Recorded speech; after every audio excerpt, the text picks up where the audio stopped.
ஹரே கிருஷ்ணா.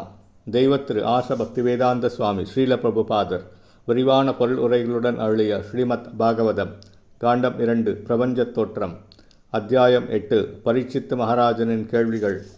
பதம் 15.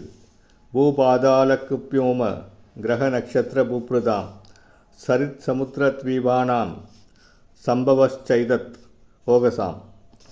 மொழிபெயர்ப்பு.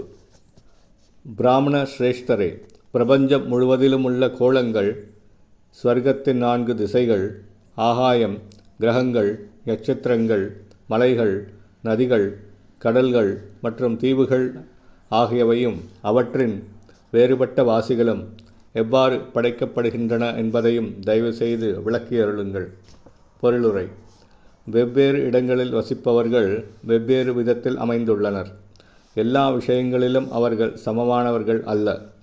நிலம், நீர் மற்றும் ஆகாயவாசிகளுக்கிடையில் வேறுபாடு உண்டு.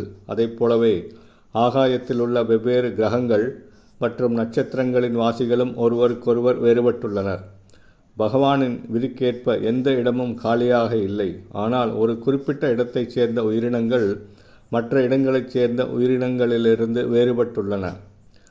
மனித சமூகத்திற்கிடையிலும் கூட காட்டுவாசிகள் அல்லது பாலைவனவாசிகள் நகரங்களிலும் கிராமங்களிலும் வாழ்பவர்களிலிருந்து வேறுபட்டவர்களாக இருக்கின்றனர்.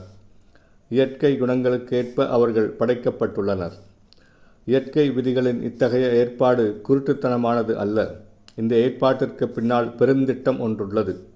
இவை அனைத்தையும் சரியாக புரிந்து கொள்ளக்கூடிய விதத்திலும் அதிகாரபூர்வமான முறையிலும் விளக்கி கூறுமாறு மகாமுனி சுகதேவ கோஸ்வாமியை பரீட்சித் மகாராஜன் கேட்டுக்கொண்டார். ஹரே கிருஷ்ணா.